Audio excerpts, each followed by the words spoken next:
We're here today with Neil Alexander, the Hall of Fame basketball coach at Lincoln High School. Well, I attended Nokomis High School. I grew up in a little town called Fillmore, just south of Nokomis.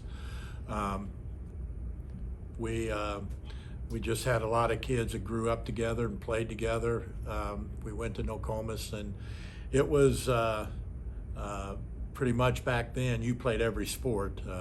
I did football, basketball. I did baseball, and I also did track when there wasn't a conflict with baseball. So I competed on all four sports that we offered at Nokomis High School. Well, I went to Monmouth College. At the time when I graduated from high school, that was the only school that offered me to be able to play both football and basketball. So my freshman year in college, I played football and basketball. Then I found out that football, took a lot of time. So I just stuck with basketball all the other 4 years. And then my senior year, after I got done playing basketball, the basketball coach was Terry Glasgow, and he was also the baseball coach. So I wanted to go to Florida for a break. So I went out for baseball, and my plans was to go out and go to Florida and then come back and quit. And he grabbed me before we went. He said, "I'm going to take you to Florida, but you're not quitting when you get home." So he played me down there. I went 1 for 19, and then I came back, and then I did pretty good. I ended up hitting 12th in the country. I batted .456, and that was for 1 year of baseball. I felt pretty good about that. What coaching jobs did you have before you came to Lincoln? Well, I graduated from Monmouth College in 1976, and I took the job. Back then, jobs were hard to come by. Dealing in with it now, back then you'd apply for a job and there'd be 100 applicants for a physical education job, and nowadays it's if you get 1 or 2, you're lucky applicants. But anyway, I was fortunate enough to get offered a job at Joy Westmer, which is up south of the Quad Cities. I was a head football coach and head basketball coach, and being fresh out of college, I thought that was pretty good. So it seems like a long time ago, but it really wasn't. And I spent 1 year there before I moved to Monmouth Yorkwood, where I was there for 2 years, and I was just a head basketball coach. After that, I went from Monmouth to Bushnell Prairie City, which I went there as an assistant coach, and that was the only year of my 45, 46, 47 years of coaching that I was an assistant coach. And I was assistant coach for 1 year there, and then I took the head job and spent 10 years at Bushnell Prairie City before coming to Lincoln in 1990.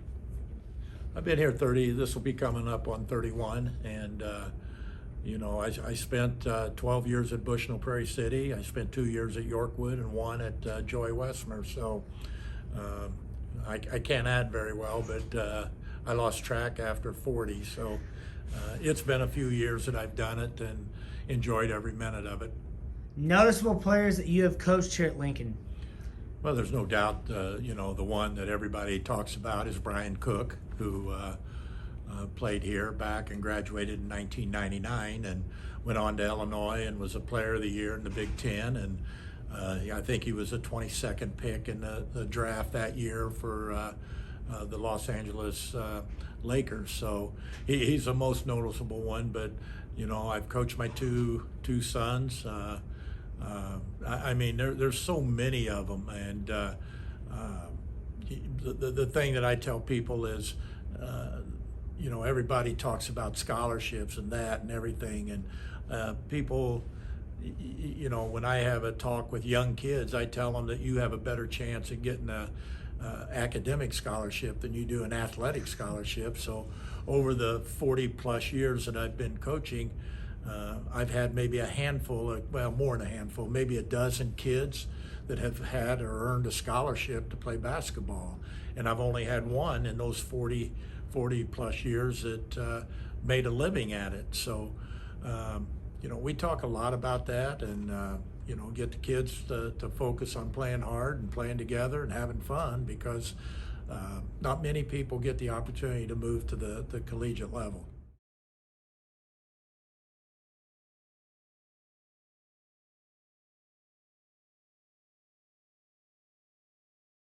Noticeable teams that you've coached. I've coached, you go back to Bushnell Prairie City, and the one that really sticks out was back then, and I want to say it was 86, 87, where that was a year that the three-point line come in. And, when I played basketball at Monmouth College, the coach there was a man-to-man guy. So I basically came out, and my first few years in coaching, I was man-to-man. And, when you go 4 or 5 years and you're hanging around the 500 mark, you got to take a look at yourself and see where you're at. And I had a group coming back that they couldn't guard a man, but they were offensively, they were very skilled. And we went to the ball press that year, and we won 23 games and won a regional championship. And that would have been one. There's no doubt. I've had all the teams at Lincoln High School have been very special in their way. Everybody would say that the 2014 team that got second in state would have been a good one. And then, the 2 years ago when we were sitting at 32-2 and ready to play in a sectional final, and I felt that group was really, really good, and I thought they had a chance to compete for the state championship that year. And it just, things didn't work out, and I'm still pretty bitter about that, because that was my last chance to take a group of kids to the state championship. And we could have got beat in the sectional final too, or in the super, but I thought they were good enough to get there. And, they were playing so well together, and that one there really hurt when that year ended. But, we've had a lot of teams. We've had several that's advanced to the Elite Eight, which used to be when they had the 2-class system. And, one of the best teams that we had was, I don't recall the year, but we played Peoria Central when they had Sean Livingston, basically a Peoria All-Star team. And we were really good that year, and we got just throttled in the super sectional. But, there's so many good teams, and the wins doesn't count. Some of the better teams, the more enjoyable teams that we've had, have been ones that have been over 500 or win 17, 18 games because they overachieved. And that's what we try and do, is get our kids to overachieve and do the best that they can.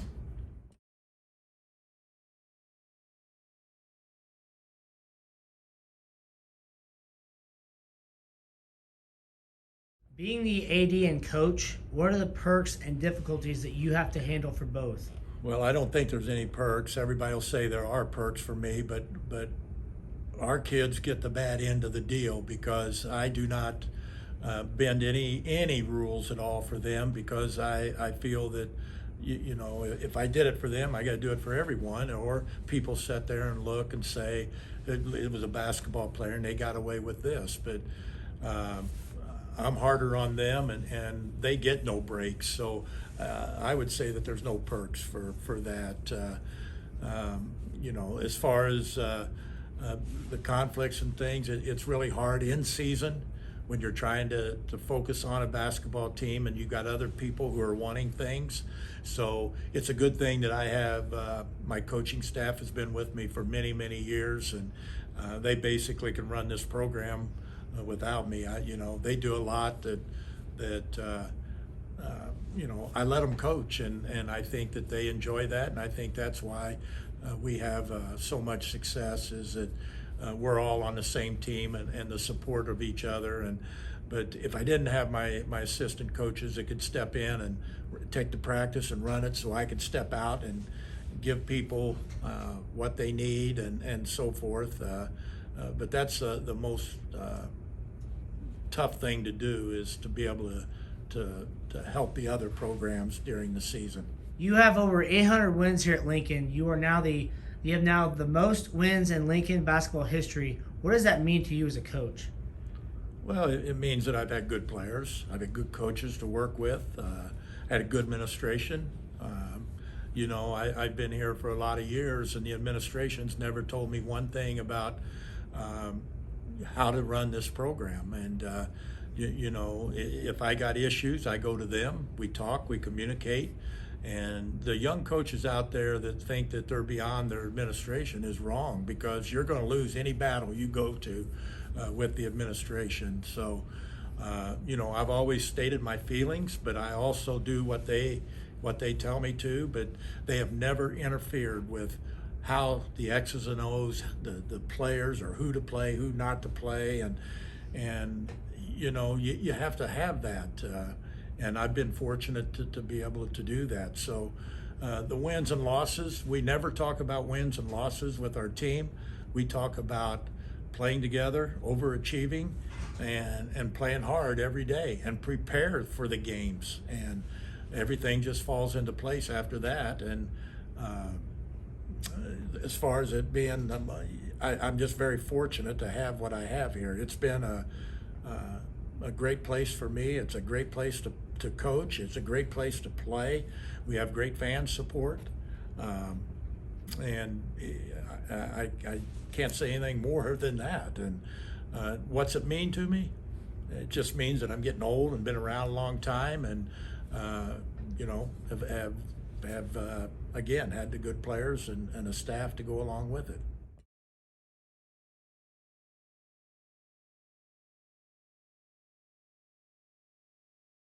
What does it mean to you? I've covered a few games here at Lincoln. The support that you guys receive for basketball games is unlike any other. What does that mean to you as a coach? Well, I think we support all our athletes, our athletics. I think, but what it means is that the kids are working hard. The majority of the time, we percentage-wise, we have a chance to win every night, and people come out to do that, and that's a selling point that we tell the kids is, it's a great place to play here. The atmosphere is great, but there's one thing you got to know is people are going to come watch a winner. So it's up to them to put the time in, summers, off season, to become a good basketball player. And we talk about every day is take a look around the gym. What's it going to feel like when it's full and you got people everywhere? So, we just talk about that. And I'm happy for the kids that we have that support, because it's easy to play in an environment like that. It's easy to play hard, but you've over the course of time, you've had to work for that, to get that to that point to where consistently you win, to where we have season ticket holders and people that want their seats and get kind of bitter if somebody's sitting in their seat. So it's a pretty special place to play. Putting in the work ethic is number one. Dealing with COVID, what made it difficult on your side? Well, on all our coaches and staff and everything, it was that we weren't around the kids. I mean, we started last year and got stopped, and we didn't see them for 6 weeks, where it was pretty much shut down altogether. And I think it's not made Lincoln kids. I think it's made society pretty laid back and lazy and not wanting to work or do anything. And I think we're fighting that right now, is to try to get the mentality back to how hard you have to work to be successful and what you got to do and everything. And as far as what COVID did,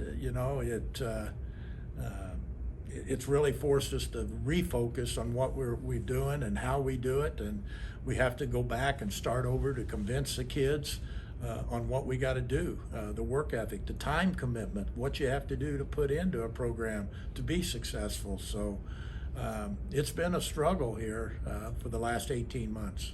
Coach, how proud are you of your son as he is the coach at Illinois under Brad Underwood? Well, it's not that we're proud of all our kids, and it's not because he's a coach at University of Illinois, but we talk about it, and and he's worked up the ladder, and he deserves where he's at. He was a graduate assistant at Western Illinois University for 2 years.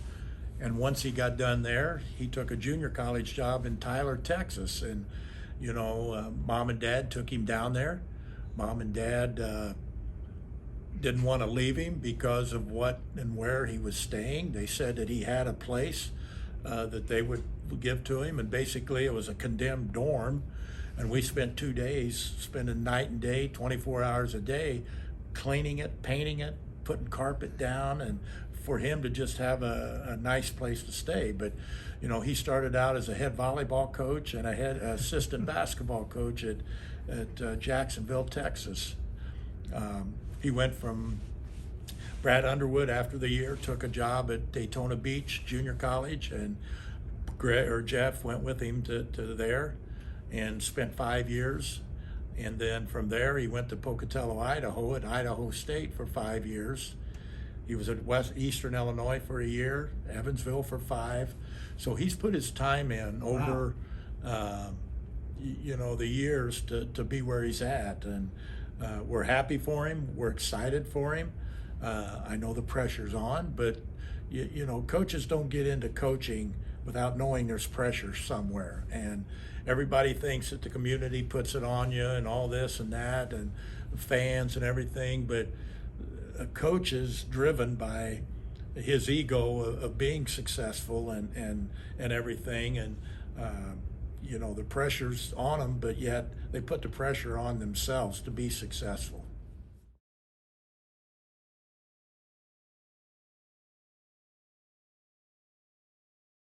If you weren't the basketball coach, what would you have done instead? I can't answer that. I don't know, because about my junior year in high school, that's what I wanted to do, and so forth. And I don't know. I didn't change. I think nowadays people change their majors several times, but from the get-go, I was wanted to teach physical education and be a basketball coach. Who is your favorite basketball player of all time? There's no doubt, there's a lot of them, but Michael Jordan is I've still got all his on VHS tapes, and those are about obsolete right now, but I've got all the playoff games on there. He was such a competitor. His skill level was unbelievable. His work ethic was unmatched. And if you go back and watch some of the games and so forth that they had in those playoff times, and you sit and you watch now, from the rules and the regulations and the flagrant ones and all these things, now there wouldn't be anybody left on the court to play a basketball game. And how they come through that and really not get somebody seriously hurt, because it was war. And he was just so good at what he did, and he won 6 championships, and to me, there's no doubt who the best player ever was. So the thing is, if anybody knows Illinois basketball and the coaching and where it goes, is Chuck Rolinski was a founder of the 2-class system. He was a founder of the IBCA, the Illinois Basketball Coaches Association, and was his mark. And the individual was so classy in everything that he did and what he did and how he did it. And it's such an honor to receive and to be even thought about in the same breath as Chuck Rolinski. But the guy, every meeting that you have, he'd always close with "good job, men," and he knew everyone. He didn't look down at anyone. Everyone was an equal. And back in it was about the middle 80s when I was at Bushnell in 1985, I got involved in the Illinois Basketball Coaches Association, and it has been a sweet ride, and everything and everyone that's involved in the Illinois Basketball Association lives through Chuck Rolinski and how he done things and what he did and everything. So it is an honor to be considered. What did it mean to you as a coach, coaching 2 of the best players, not only in Apollo, but in the area, Dylan Singleton and Landon Hollinger, Dylan going off to Missouri S&T, and Landon going to Milliken? Well, first of all, when you talk about them as basketball players, they're even better people. And, I've been fortunate to have a lot of those type of kids here and, to coach those two. And, I feel like we got cheated with how the season went. We didn't get the full length of the season. We got 6 weeks, which was better than none at the time. But we basically played games every night. We played 16 games in 21 days at the end of the season. So there wasn't a lot of bonding, but the bonding is done over the course of time of the 4 years that they've been here. They were a very important part of the team 2 years ago that was 32-2. And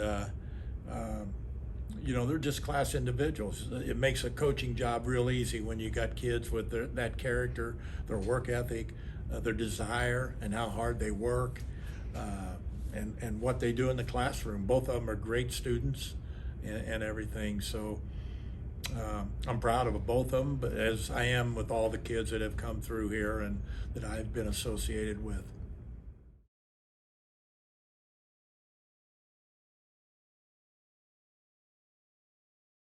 In Pontiac last Saturday when the IBC All-Star game went on, Landon and Dylan both played in it.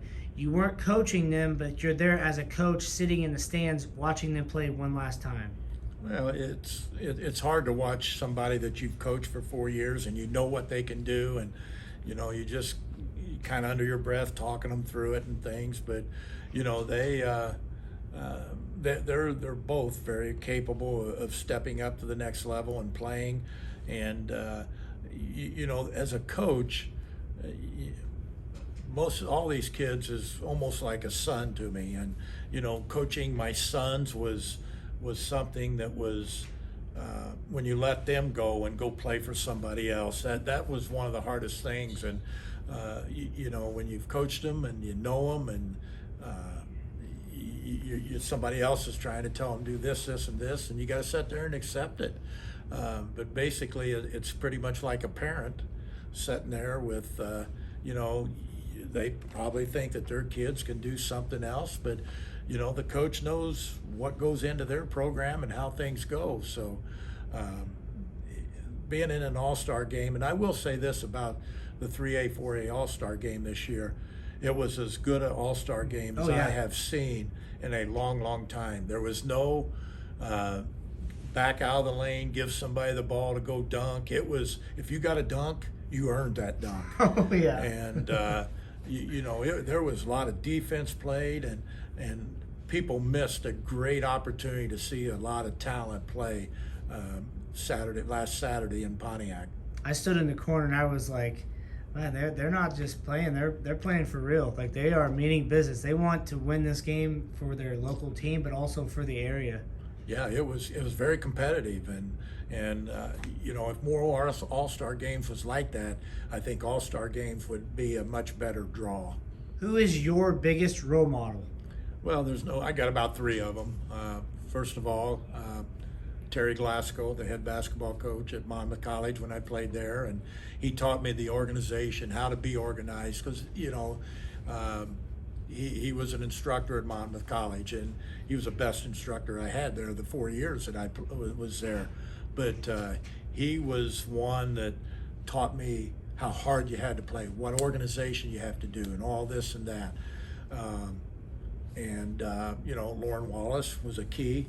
He taught me a lot about the ball press and everything, and so forth. And then as a coach, it sounds corny, but my wife, Denise, if you don't have a wife that's behind you and understands you cannot do this for 40-odd years, and any coach has got to have a spouse that's going to be very supportive and enjoys what you do, and is a part of it. And she's been that over the course of time. So those 3 people have been very instrumental in myself being where I'm at today.